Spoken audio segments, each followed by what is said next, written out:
Well, let's get back to the question now. Let me just answer the question the person asked. There are a lot of Yoruba people who have been guilt tripped. They guilt trip you with this rhetoric of, oh, we suffered, they did this to us, they did that to us, and you don't know any better. And by the way, let me put it this way: if people give you that kind of sob story, naturally you should feel bad. If you don't feel bad, something is wrong with you. So it's natural for you to feel bad. So you are not wrong for feeling bad, but you are ignorant.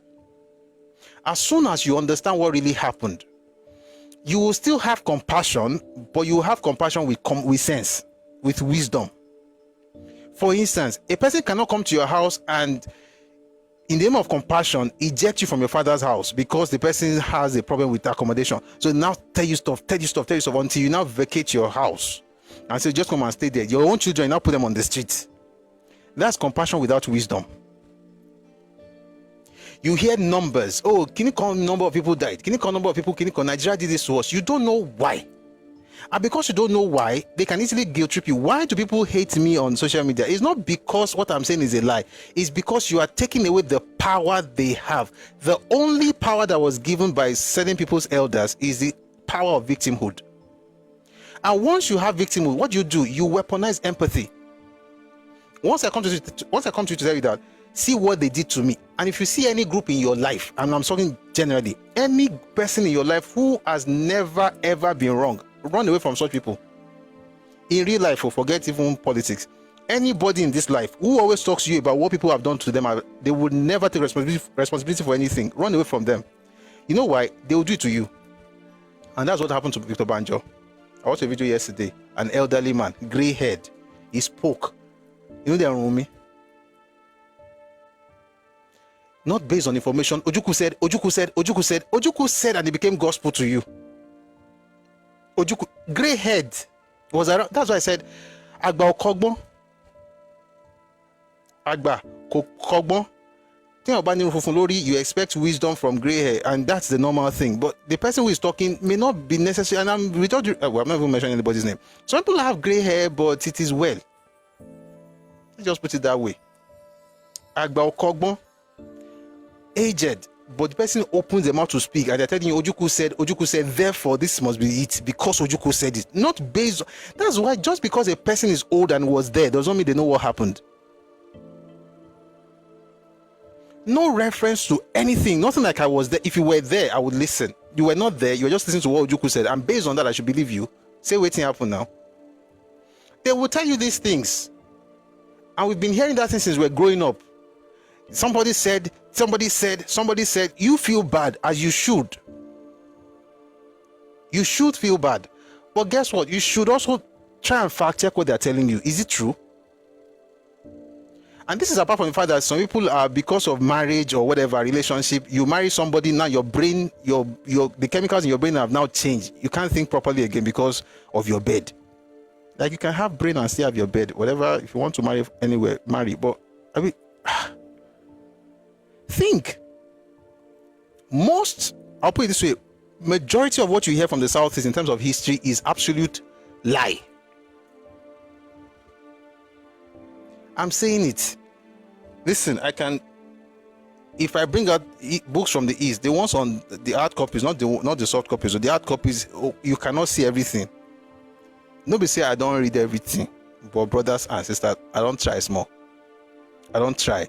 And there's one thing you notice in every single book that you read, apart from what was said by observers, dispassionate observers, non-Nigerians, even Nigerians from different places, just read what they have to say about the same thing. Let me give you a very simple example. I already mentioned the thing about the death toll the other day. I don't want to go back into it. How Ojukwu hyped the numbers from an incident. Ojukwu hyped it 4 times. 4. Even the best folks from the East, they go with the hype number today. The hype number, you'll find it in Frederick Forsyth's book, Biafran Story. You'll find it in, what's this man's name? Achebe's book, There Was a Country. And you will find it in Ojukwu's speeches. Any sensible person outside that space, you will not find it. Ojukwu will go from between 7 to 8. I mean, by the way, let me say this, because when I talk about people dying, I don't like to just... it's a very touchy subject. When we talk about people dying, it's actually very, very touchy. Okay? And I don't use people's death just flippantly and say I want to win an argument. No, it's sad. Okay? One person dying is one too many. Okay, so I'm not saying this because it doesn't really matter how many people died. But you cannot blackmail me by manufacturing figures, one. Then number two, by obscuring the reasons or the things that led to the death of those people. I'll give you two examples very quickly. Number one, and I've said this last, I know I said this last week, I want to say it again so that we can have something fuller in case some people were not here. When you have a situation where people died in September of 1966, a lot of them were Igbos, and it was terrible. But when we tell the story, you know where we start the story from? We start the story in September. That's disingenuous. If you're going to talk that September story, you have to go to at least, if you don't want to travel far, you must go to January. You must see what happened in January. And by the way, that January, we did a series here based on what happened between January 15th and January 15th and January 14th and January 16th. In those 48 hours, the things that happened, they will make for series, like movie series. But guess what? Even that thing that happened between January 14th and January 16th of 1966, the plan for that thing was 22 years in the making. And that's why I said Nigeria's story, it's hiding in plain sight. It's hidden in books. From 1944, certain things were put in place by certain people. And I've always said it, the generality of the Igbo people may not know about these things. But guess what? Number one, when it worked, it favored you and you took advantage of it. Number two, when it doesn't work, the people who planned it or who knew about it, they'll rile you up and then you say people hate you. And the reason you're saying they hate you is because they are saying that this thing must not work. There's no way you're going to have terrible plans for me and I want it to work. We talked about it last week, how Yoruba people had Egwemo Dudua, and in their I'll call it their modus operandi, they had the plans for Yoruba people, then they had plans for Nigerians, and the plans they had for Nigeria also included every other group flourishing. The plans that Igbo State Union had for Nigerians was everybody getting destroyed for Igbos to rise. That's what is there. It is written, like it's not even like I'm saying it. Documents signed by Mbadiwe, and Mbanugo in 1964. I have that document. I'm not special for having it. Many people have it. It's in libraries all over the place.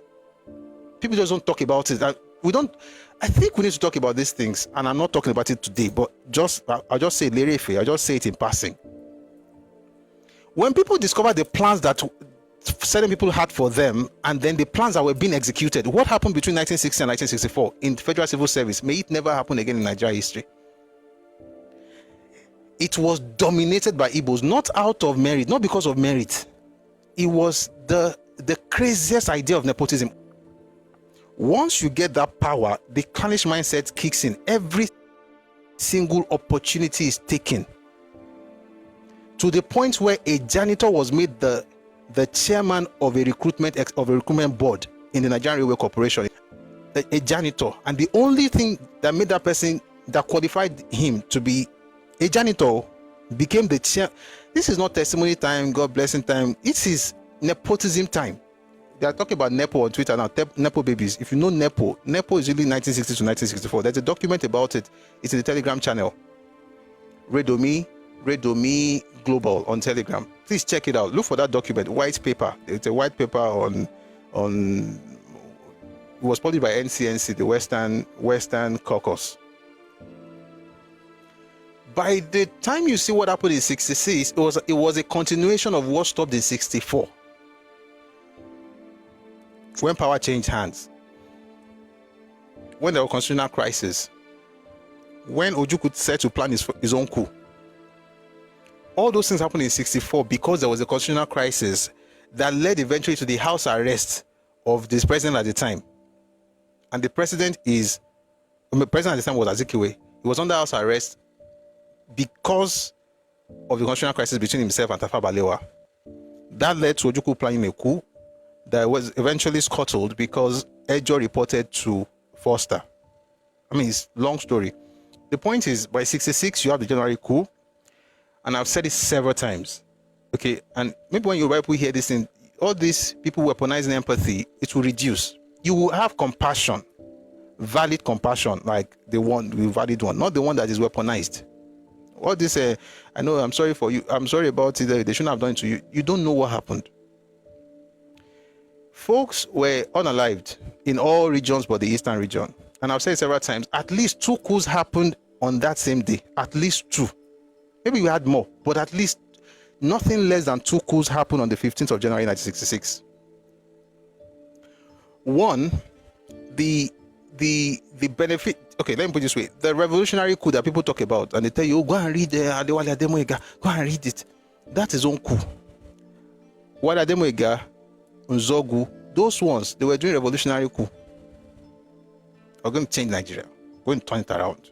Corruption, nepotism, all these things. We're going to do it. We're going to do it in Lagos. Let me tell you what they thought. They'll do it in Lagos, in Ibadan, in Kaduna, in Enugu, in Benin, and they will go and bring somebody out of prison in Calabar. That was what they thought. Only for you to read the special branch report of April 1966 and discover that the original planners of the coup had only 3 places in mind: Lagos, Ibadan, and Kaduna. There was no single plan for Enugu, let alone Benin. No matter what you read in Frederick Forsyth's book, it's just propaganda. Everybody else was killed. Or people from every other region had people killed. And everybody was happy, like, we're going to change Nigeria. Until they opened their eyes and discovered that, wait, you didn't do anything to any Igbo politician. And no Igbo senior officer. Not one. So how about Udegbe? Udegbe was not a senior officer. He was a quartermaster general. He wasn't like Ademulegun. Anybody who could be a threat to Ironsi was killed.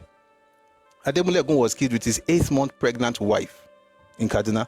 Ralph Shodende was killed in that same Kaduna.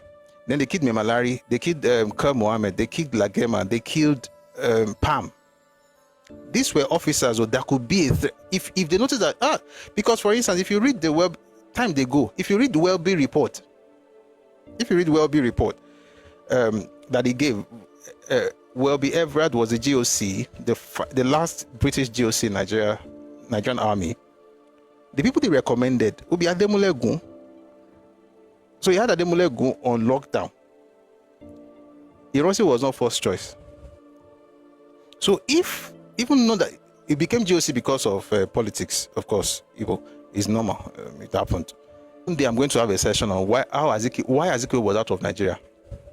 Azikiwe was part of the entire plan. How do I know? Even the meeting that led to Ironsi becoming the head of state, Azikiwe was in the meeting, was on a call. How do I know? He said it. January 16, 1966.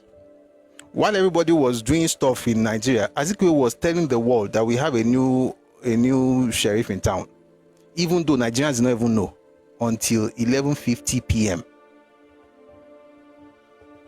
We'll talk about all of those things some other time. But where I'm going is this. In order to discuss what happened in September, you have to go to January. So January, they unalive everybody. People were now looking at them. They did what they did. Taunting people, insulting people, just like they do on social media right now, insulting the hell out of Hausa people in Hausa land. Those ones now got angry after.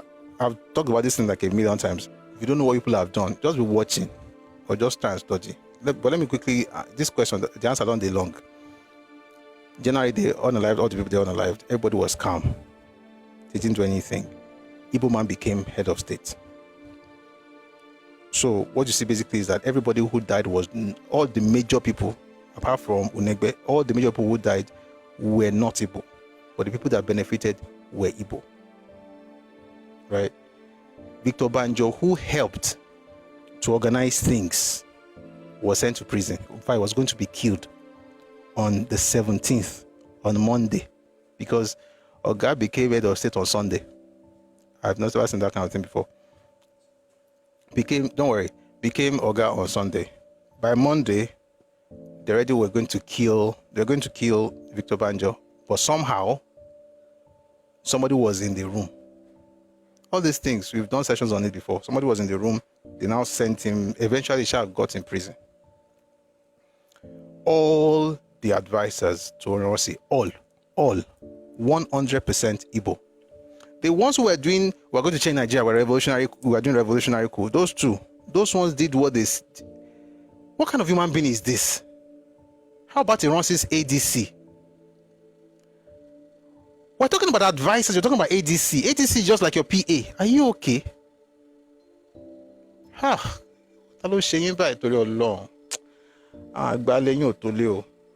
Jesus is Lord. ADC.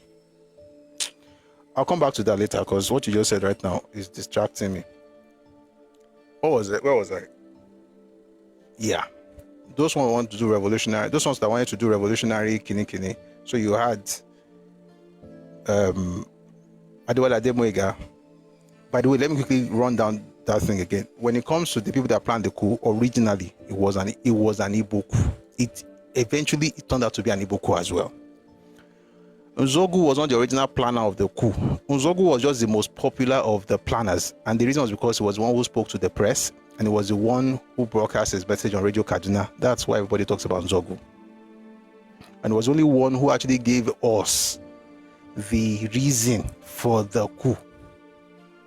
That's why everybody talks about him today, not because he planned.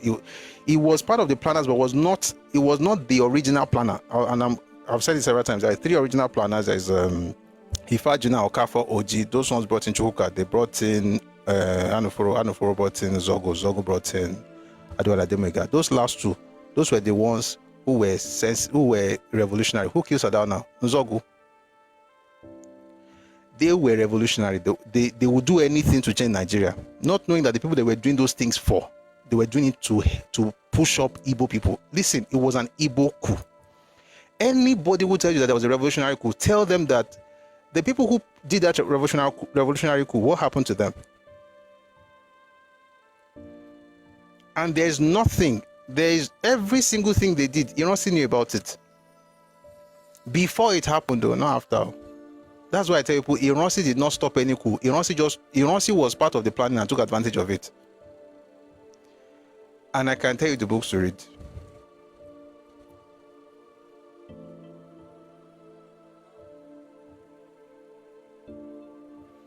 But we're answering a question. When you're done understanding what happened in January, and then how the people were treated between January and May, and what the Igbo people in Kaduna and in Kano and in northern cities did to the inhabitants of their hosts, and what now happened on May 24, 1966, with the promulgation of Decree 34 and the centralization and unification of the civil service, where there will be no state civil service, everything is under federal government, which means that Iransi would easily revert all the gains that the Sardauna had made between 1962 up until that moment. The interview that you see on BBC, on YouTube, everybody say, oh, Sardauna is a tribalist. That one was 1964. That was 1964. Where they were trying to northernize, they called it the northernization policy. Iransi just removed everything and said, all of us are now one nation. Therefore, you can bring Igbos and make them the Oga anywhere in Nigeria, which was exactly what Ojukwu eventually did in the Midwest in 1967. Just follow me. That happened in January, right? And May was when Iransi did what he did, and then they went after him. They went after the people and started fighting each other. And everything calmed down, quieted down. Then the rumors, they're going to finish what they started in January. All the northern officers started planning. Eventually, it came to a head July 29, 1967. 1966, the Northerners attacked the Igbos. It was in Abeokuta. Then they did what they did to Iransi in Ibadan. And then you saw what happened in Kaduna. And people started running home. Not all, some people, saw what happened, ran home, told the news to their brothers in the East. The Easterners then began to kill Hausas. They don't tell you this in history, it happened. Over 630 Hausas were killed in Enugu. More than 630. More than 30 were killed in Onitsha. Killed in Owerri, Umuahia, Port Harcourt, Oboloafo, all over the place, in trains. They unalive people in trains and threw them inside the river. Nobody mentions this thing.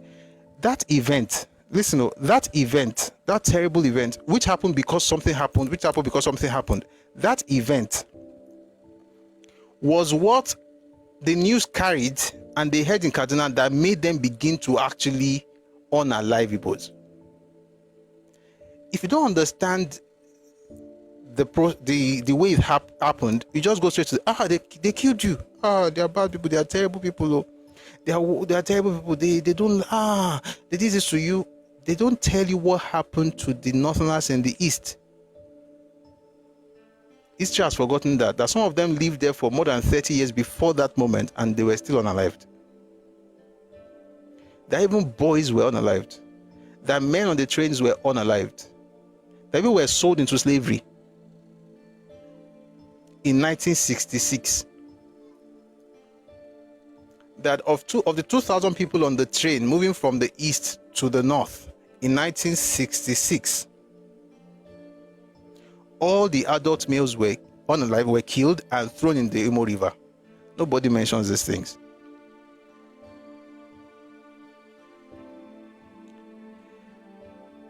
Why am I saying what I'm saying? Does that mean that you should not feel sorry for the people who died? Of course, you feel sorry for them, but you have to go back all the way back to January. Why did you organize the coup in such a way that you had no plans to do anything in your own region, but you unalived every other person? Mbadiwe, who was Minister of Trade, was accused of corruption. One for Rizzo had corruption issues. Everybody had issues, but no. If they are Igbo, they are saints. If they're from other places, we must stop corruption and nepotism. Which is why I tell you that left to until it did not get to what is it called? Did not get to Enugu until about 7 a.m. Between 6 and 7 a.m. was when he arrived. Meanwhile, they don't do anything they want to do. They say, why didn't you leave early? He said the car developed fault. Anything that has to do with the eastern region in the entire episode of the war, there will always be one coincidence. Why didn't they do anything to Azikiwe? He was outside the country. It was that time that he stayed outside the country to the point where his own doctor was asking him, when are we going back? He said he never know. That one can't live and there. So sorry, if you're on TikTok, please power tap. This thing is showing inactivity. Nobody mentioned ADC. Would you believe that the ADC to Azikiwe had to leave his own Oga abroad, return to Nigeria? Azikiwe knew what was happening now.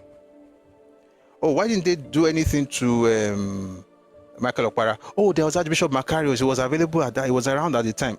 My question is that, was he around forever? Was it not just for a few hours? After he left, what happened to the man? Oh, what happened to see how come when they were killing all the officers, they didn't touch him? At the time, this is true story, by the way. At the time the people who were supposed to unalive him were going to his house. That was the exact time he was leaving the house. You will believe that until you read the book Nigeria's 5 Majors. You know what you find there? The 2 people who were supposed to go to the house to go and unalive him in his house, they were 2 of the 3 original planners of the coup. One of them was from his hometown, Umuahia, and the 2 of them told him what was going to happen before they went to his house, which was why, as he was leaving the house, when he was going through the roadblocks, nobody stopped him.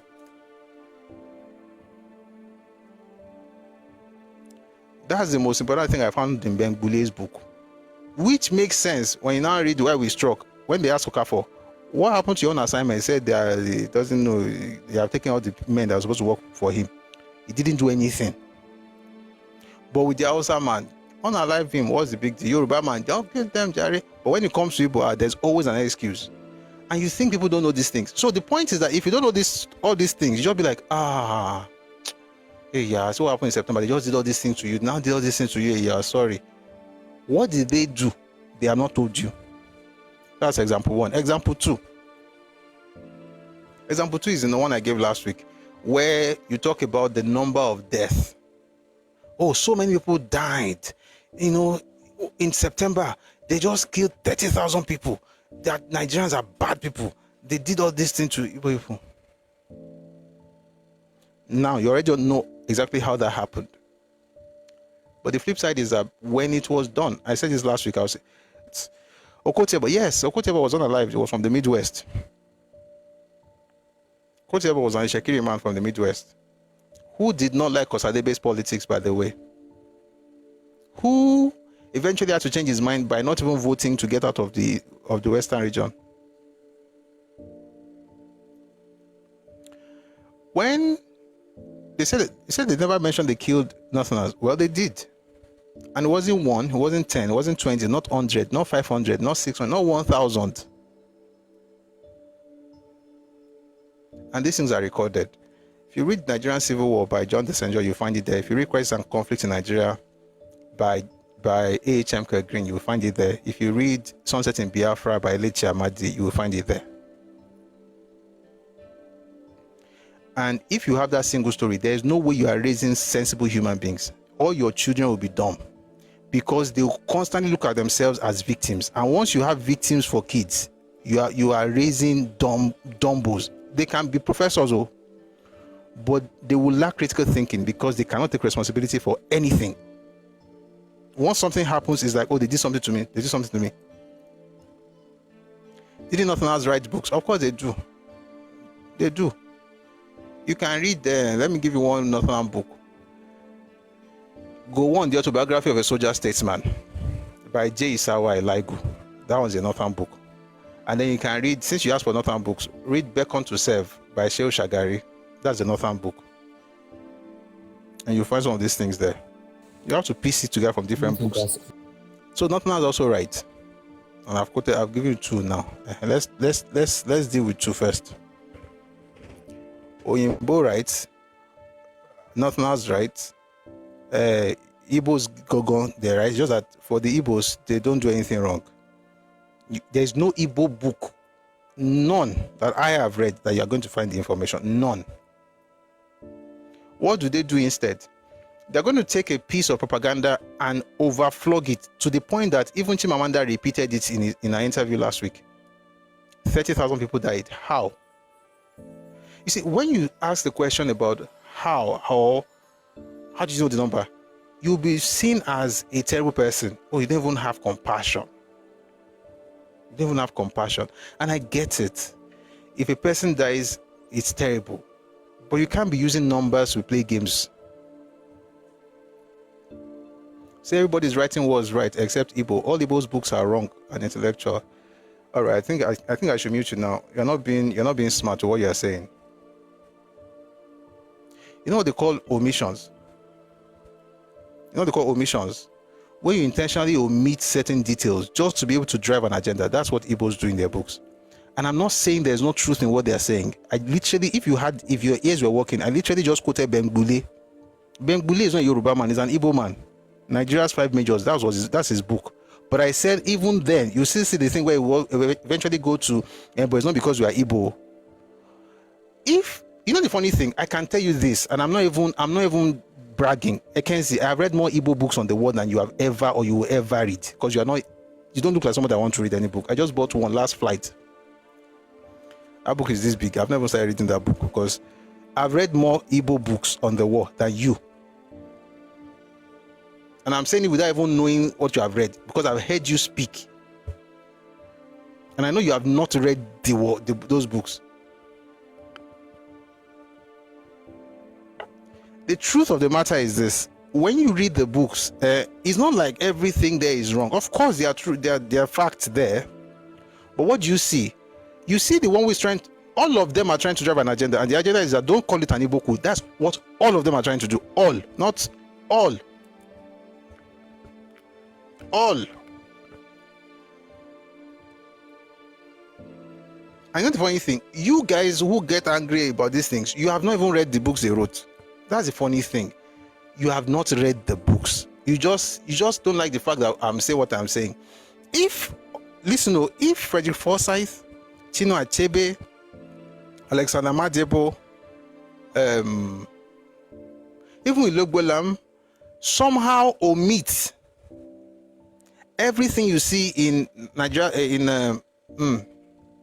The Nigerian Civil War by John Desenjo, In Crisis and Conflicts in Nigeria by A.H.M. Green, in Welcome to Serve by Shehu Shagari, Tragedy of Victory by Godwin Alabi Sama, Go On, the autobiography. Those details about what happened to the Northerners, you don't see it in their books. Do you think I'll take those books seriously? The agenda is to say that we were the victims of everything that happened in Nigeria. And anybody that sells you that narrative, even in real life, any friend that you have who is always the one that people are doing something against, run away from them. Very soon, you'll be the one they're going to be telling the world that you hurt them. That's why there's certain people in my life. I just, from afar, I'll be greeting you and be blessing you. I bless you. If you see anybody who is always a victim, don't be friends with them. They will get you in trouble. Nothing you do in this world, they will not take offense. You can be talking about biscuits. They'll be like, are you saying it because we had starvation? Is it because of the starvation that you are now using biscuits?